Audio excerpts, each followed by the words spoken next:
Hi ಎಲ್ರಿಗೂ, ಎಲ್ಲರೂ ಹೇಗಿದ್ದೀರಾ? Welcome back to my channel. ನಾನಿವತ್ತು ನೋಡಿ ಮಶ್ರೂಮ್ನ ತೊಗೊಂಡು ಬಂದಿದ್ದೀನಿ. ಮಶ್ರೂಮ್ ಬಿರಿಯಾನಿ ಮಾಡೋಣ ಅಂತ ಹೇಳಿಬಿಟ್ಟು ನೋಡಿ ಈ ರೀತಿ ಮಶ್ರೂಮ್ನ ನಾನು ತೊಗೊಂಡು ಬಂದಿದ್ದೀನಿ. ಈಗ ನಾನು ಮಶ್ರೂಮ್ ಬಿರಿಯಾನಿ ಮಾಡಲಿಕ್ಕೆ ರೆಡಿ ಮಾಡ್ಕೋತಾ ಇದ್ದೀನಿ. ನಮ್ಮ ಅಕ್ಕ ಮನೆಯಲ್ಲಿ ಇವತ್ತು ಮಾಡ್ತಾಯಿದ್ದೀವಿ. ಏನಾದರೂ ಮಾಡೋಣ ಅಂತ ಹೇಳಿದ್ರು, ಹಾಗಾಗಿ ಮಶ್ರೂಮ್ನ ತೊಗೊಂಡು ಬರ್ತೀನಿ, ಮಶ್ರೂಮ್ ಬಿರಿಯಾನಿ ಮಾಡೋಣ ಅಂತ ಹೇಳಿದಕ್ಕೆ ಸರಿ ಆಯಿತು ಅಂತಂದರು. ನಾನು ಮಶ್ರೂಮ್ನ ತೊಗೊಂಡು ಬರೋ ಅಷ್ಟರಲ್ಲಿ ನಮ್ಮ ಅಕ್ಕ ಮಸಾಲೆಗೆಲ್ಲ ರೆಡಿ ಮಾಡ್ಕೊಂಡಿದ್ರು. ನಾವು ಸ್ವಲ್ಪ ಮಶ್ರೂಮ್ ತರೋದು ಲೇಟ್ ಆಯಿತು, ಹಾಗಾಗಿ ಅವರು ಮಸಾಲೆಗೆಲ್ಲ ರೆಡಿ ಮಾಡಿ ಇಟ್ಕೊಂಡಿದ್ರು ಆಲ್ರೆಡಿನ. ಈಗ ಮಶ್ರೂಮ್ನು ಸಹ ಅವರೇ ಕಟ್ ಮಾಡಿ ಇಟ್ಕೊತಾ ಇದ್ದಾರೆ ಚಿಕ್ಕ ಚಿಕ್ಕದಾಗಿ. ನೋಡಿ ಮಶ್ರೂಮ್ ಬಿರಿಯಾನಿ ಮಾಡೋಣ ಅಂತ ಹೇಳ್ಬಿಟ್ಟು ಅವ್ರಿಗೆ ಯಾವ ಥರ ಬೇಕೋ ಆ ಥರ ಕಟ್ ಮಾಡ್ತಾ ಇದ್ದಾರೆ ಅವರೇನ ಚಿಕ್ಕದಾಗಿ ಈ ರೀತಿ ಕಟ್ ಮಾಡಿ ಇಟ್ಕೊಳ್ಳೋಣ. ನಾನಿಲ್ಲಿ ಮಶ್ರೂಮ್ ಬಿರಿಯಾನಿ ಮಾಡೋಣ ಅಂತ ಹೇಳ್ಬಿಟ್ಟು 1/4 kg ಅಷ್ಟು ಮಶ್ರೂಮ್ನ ತೊಗೊಂಡಿದ್ದೀನಿ ಬಿರಿಯಾನಿಗೆ. ಈ ರೀತಿ ಅವರೇ ಚಿಕ್ಕ ಚಿಕ್ಕದಾಗಿ ಕಟ್ ಮಾಡಿ ಇಟ್ಕೊತಾ ಇದ್ದಾರೆ. ಈಗ ಒಂದು ಪಾತ್ರೆಗೆ ಹಾಕ್ಕೊಳ್ಳೋಣ ಕಟ್ ಮಾಡಿರೋಂಥದ್ದೆಲ್ಲನ. ಅಷ್ಟನ್ನು ಕಟ್ ಮಾಡಿಕೊಂಡು 3ರಿಂದ 4 ಸರಿ ಚೆನ್ನಾಗಿ ತೊಳೆದಿಟ್ಕೋಬೇಕಾಗುತ್ತೆ. ಈಗ ಚೆನ್ನಾಗಿ ಕಟ್ ಮಾಡ್ಕೊಳ್ಳೋಣ. ಫುಲ್ಲು ಎಲ್ಲ ಕಟ್ ಮಾಡಿದ ನಂತರ ತೊಳ್ಕೊಳ್ಳೋಣ.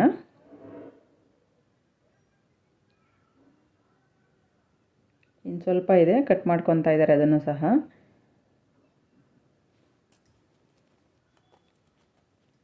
ಇಲ್ಲಿ ಮಸಾಲೆಗೆ ಒಗ್ಗರಣೆಗೆ ಇಟ್ಕೊಂಡಿದ್ದಾರೆ ಆಲ್ರೆಡಿ. ಕುಕ್ಕರ್ನ ಇಟ್ಟಿದ್ದಾರೆ ಸ್ಟವ್ ಮೇಲೆ ಇಟ್ಬಿಟ್ಟು ಮಶ್ರೂಮ್ನ ಕಟ್ ಮಾಡ್ಕೊತಾ ಇದ್ದಾರೆ. ನಾನು ಮತ್ತು ನಮ್ಮ ಅಕ್ಕ ಇಬ್ಬರು ಸೇರ್ಕೊಂಡು ಮಾಡ್ತಿರೋ ಅಂಥದ್ದು ಇದು ಮಶ್ರೂಮ್ ಬಿರಿಯಾನಿ.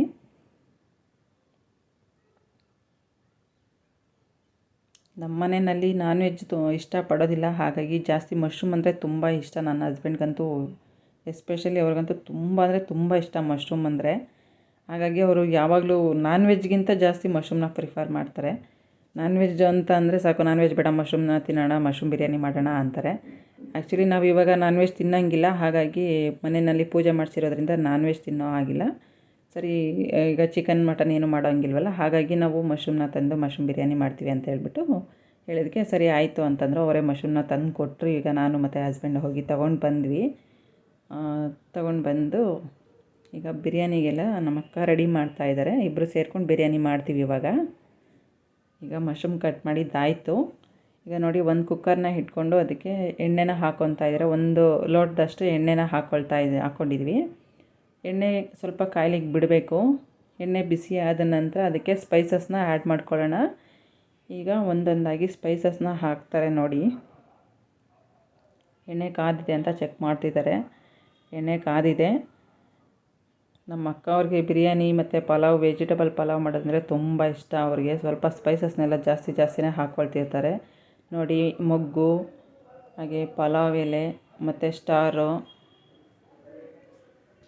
ಏಲಕ್ಕಿ ಎಲ್ಲನೂ ಹಾಕ್ಕೊಳ್ತಾ ಇದ್ದಾರೆ ಇವಾಗ. ಇದೆಲ್ಲ ಸ್ಪೈಸಸ್ನೆಲ್ಲ ಹಾಕ್ಕೊಂಡು ಸ್ವಲ್ಪ ಫ್ರೈ ಮಾಡಬೇಕು. 1ರಿಂದ 2 ನಿಮಿಷ ಲೋ ಫ್ಲೇಮಲ್ಲಿ ಫ್ರೈ ಮಾಡಬೇಕು. ಅದು ಸೀದೋಗಬಾರ್ದು, ನೀಟಾಗಿ ಚೆನ್ನಾಗಿ ಲೋ ಫ್ಲೇಮಲ್ಲೇ ಫ್ರೈ ಮಾಡ್ಕೊಳ್ಬೇಕು ಅದನ್ನು ನೋಡಿ. ಚಕ್ಕೆ ಮತ್ತು ಪಲಾವ್ ಎಲೆ ಎಲ್ಲ ಹಾಕ್ಕೊಂಡು ಆಯಿತು. ಈಗ ಸ್ವಲ್ಪ ಫ್ರೈ ಆಗಿದೆ. ಈಗ ಅದಕ್ಕೆ 2 ಈರುಳ್ಳಿನ, ಮೀಡಿಯಮ್ ಸೈಜ್ 2 ಈರುಳ್ಳಿನ ಕಟ್ ಮಾಡಿ ಇಟ್ಕೊಂಡಿದ್ರು, ಅದನ್ನು ಸಹ ಹಾಕ್ಕೊಳ್ತಿದ್ದಾರೆ. ಅದಕ್ಕೇನ ಈರುಳ್ಳಿ ಹಾಕ್ಕೊಂಡು ಚೆನ್ನಾಗಿ ಸ್ವಲ್ಪ ಕಲರ್ ಚೇಂಜ್ ಆಗೋ ತನಕ ಫ್ರೈ ಮಾಡ್ಕೊಳ್ಳೋಣ.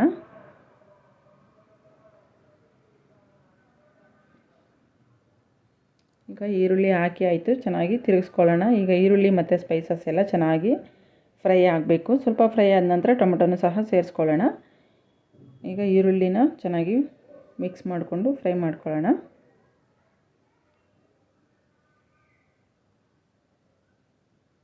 ಒಂದರಿಂದ 2 ನಿಮಿಷ ಫ್ರೈ ಆದರೆ ಸಾಕಾಗುತ್ತೆ. ಈಗ ಟೊಮೆಟೊನೂ ಸಹ ಹಾಕ್ಕೊಳ್ತಾ ಇದ್ದೀನಿ. ಈರುಳ್ಳಿ ಸಾಫ್ಟಾಗಿ ಬೆಂದಿದೆ. ಸ್ವಲ್ಪ ಕಲರ್ ಚೇಂಜ್ ಆಗಬೇಕು, ಅಲ್ಲಿವರೆಗೂ ಬೇಯಿಸ್ಕೊಂಡ್ರೆ ಸಾಕಾಗುತ್ತೆ. ಈಗ ಟೊಮೆಟೊನೂ ಸೇರಿಸ್ಕೊಂಡಾಯಿತು. ಟೊಮೆಟೊನೂ ಚೆನ್ನಾಗಿ ಮಿಕ್ಸ್ ಮಾಡ್ಕೊಳ್ಳೋಣ. ಈರುಳ್ಳಿ ಟೊಮೆಟೊ 2 ಸಾಫ್ಟಾಗಿ ಬೇಯಬೇಕು. ಈಗ ಒಂದು ಕಡೆ ಅಕ್ಕಿನ ಆಲ್ರೆಡಿ ನೆನೆಸಿಟ್ಟಿದ್ದಾರೆ ತೊಳೆದುಬಿಟ್ಟು ಚೆನ್ನಾಗಿ. ಆಮೇಲೆ ಬಿರಿಯಾನಿಗೆ ಕಾಂಬಿನೇಷನ್ನಾಗಿ ಮೊಸರು ಬಜ್ಜಿನೂ ಸಹ ರೆಡಿ ಮಾಡ್ಕೊಂಡಿದ್ದಾರೆ ಆವಾಗಲೇ. ಈಗ ಇದಕ್ಕೆ ಉಪ್ಪು ಹಾಕ್ಕೊಳ್ತಾ ಇದ್ದಾರೆ. ಉಪ್ಪು ಹಾಕ್ಕೊಂಡು ಇವಾಗಲೇ ಒಗ್ಗರಣೆಗೆ ಉಪ್ಪು ಹಾಕಿದ್ರೆ ಈರುಳ್ಳಿ ಮತ್ತು ಟೊಮೆಟೊ ಬೇಗ ಸಾಫ್ಟ್ ಆಗುತ್ತೆ ಅಂತ ಹೇಳ್ಬಿಟ್ಟು ಅವರು ಉಪ್ಪನ್ನು ಸೇರಿಸ್ಕೊಳ್ತಾ ಇದ್ದಾರೆ ಇವಾಗಲೇ. ನೋಡಿ ಆವಾಗಲೇ ಹೇಳಿದ್ನಲ್ಲ ಮಸಾಲೆ ಎಲ್ಲ ರೆಡಿ ಮಾಡಿ ಇಟ್ಕೊಂಡಿದ್ದಾರೆ ಅಂತೇಳಿ. ಶುಂಠಿ, ಬೆಳ್ಳುಳ್ಳಿ, ಹಸಿಮೆಣ್ಸಿನ್ಕಾಯಿ, ಪುದೀನ, ಕೊತ್ತಂಬರಿ ಎಲ್ಲ ಹಾಕಿ ಸಪ್ರೇಟ್ ರುಬ್ಬಿಟ್ಕೊಂಡಿದ್ದಾರೆ. ಹಾಗೆ ತೆಂಗಿನಕಾಯಿನ ಸಪ್ರೇಟಾಗಿ ರುಬ್ಕೊಂಡು ಇಟ್ಕೊಂಡಿದ್ದಾರೆ. ನೋಡಿ ಇದೆರಡು ಮಸಾಲೆ ರೆಡಿ ಆಗಿದೆ, ಆಲ್ರೆಡಿ ಮುಂಚೆನೇ ರೆಡಿ ಮಾಡಿ ಇಟ್ಕೊಂಡಿದ್ದಾರೆ ನಾವು ಬರೋ ಅಷ್ಟರಲ್ಲಿ. ಈಗ ಈರುಳ್ಳಿ ಟೊಮೆಟೊ ಎಲ್ಲ ಸಾಫ್ಟಾಗಿ ಒಗ್ಗರಣೆಯಲ್ಲಿ ಬೆಂದಿದೆ. ಈಗ ಇದಕ್ಕೆ ಮಸಾಲೆನ ಹಾಕ್ಕೊಂಡು ಇದನ್ನು ಸ್ವಲ್ಪ ಎಣ್ಣೆಯಲ್ಲಿ ಫ್ರೈ ಮಾಡ್ಕೊಳ್ಬೇಕು. ಸ್ವಲ್ಪ ಹಸಿ ವಾಸನೆ ಎಲ್ಲ ಹೋಗೋ ತನಕ ಎಣ್ಣೆಯಲ್ಲಿ ಫ್ರೈ ಮಾಡ್ಕೊಳ್ಳೋಣ.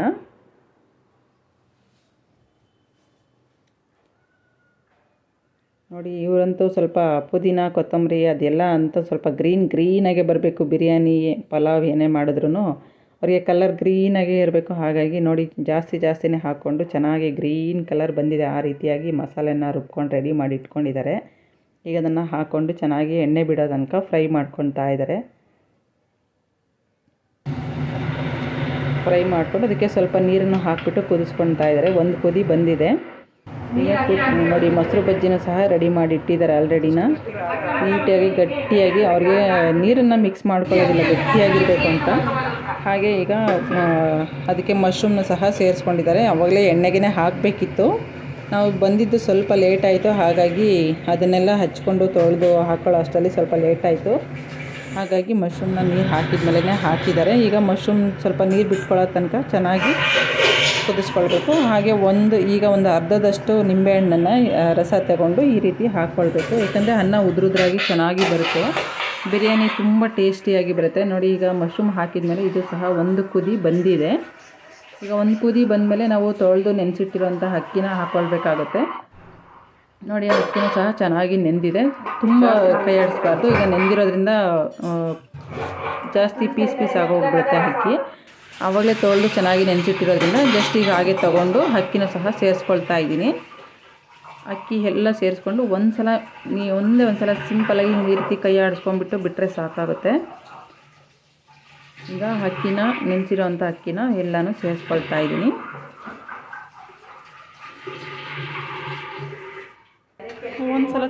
ಒಂದ್ಸಲ ಈ ರೀತಿ ತಿರುಗಿಸ್ಕೊಂಡ್ರೆ ಸಾಕು, ಜಾಸ್ತಿ ತಿರುಗಿಸ್ಬಾರ್ದು. ಯಾಕಂದರೆ ಅಕ್ಕಿ ನೆಂದೋಗಿರೋದ್ರಿಂದ ಮೆತ್ತಗಾಗೋ ಸಾಧ್ಯತೆ ಇರುತ್ತೆ. ಹಾಗಾಗಿ ತುಂಬ ಹೊತ್ತು ತಿರುಗಿಸ್ಬಾರ್ದು. ಒಂದು ಸಲ 2 ಸಲ ಈ ರೀತಿ ನಿಧಾನಕ್ಕೆ ತಿರುಗಿಸ್ಕೊಂಡ್ರೆ ಸಾಕಾಗುತ್ತೆ. ನೋಡಿ ಎಣ್ಣೆ ಎಲ್ಲ ಎಷ್ಟು ನೀಟಾಗಿ ಇಟ್ಕೊಂಡಿದೆ, ಮೇಲೆ ತೇಲ್ತಾ ಇದೆ ಎಣ್ಣೆ, ಹಾಗೆ ಕಾಣ್ತಾ ಇದೆ. ಈ ರೀತಿ ಬಿಟ್ಟು ಒಂದು ಕುದಿ ಕುದಿಸಿದ್ರೆ ಸಾಕು, ಮಶ್ರೂಮ್ ಬಿರಿಯಾನಿ ರೆಡಿ ಆಗುತ್ತೆ. ನಾವು ಇದನ್ನು ಕುಕ್ಕರ್ನ ಕ್ಲೋಸ್ ಮಾಡಿ ಏನು ಕೂಗಿಸ್ಕೊಳ್ಳೋದಿಲ್ಲ, ಜಸ್ಟ್ ಹಾಗೆ ಈ ರೀತಿ ಒಂದು ಸಲ ಕುದಿಸ್ಬಿಟ್ಟು ಒಂದು ಸಲ ಕುದ್ದಿದ ನಂತರ ಇದನ್ನು ದಮ್ ಕಟ್ಟಿ ಬಿಟ್ಬಿಟ್ರೆ ಬಿರಿಯಾನಿ ರೆಡಿ ಆಗುತ್ತೆ. ನೋಡಿ ಈಗ ಕುದಿ ಬರ್ತಾ ಇದೆ, ಒಂದು ಕುದಿ ಬಂತು.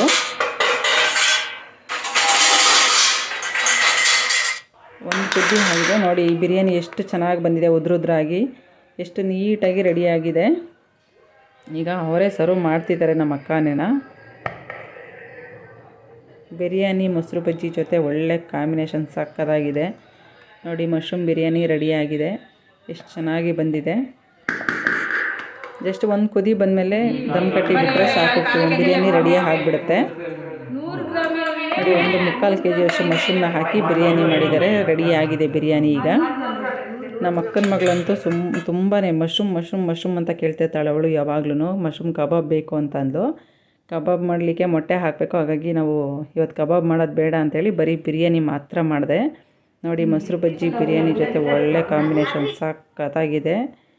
ನೀವು ಒಂದು ಸಲ ಟ್ರೈ ಮಾಡಿ. Thank you for watching.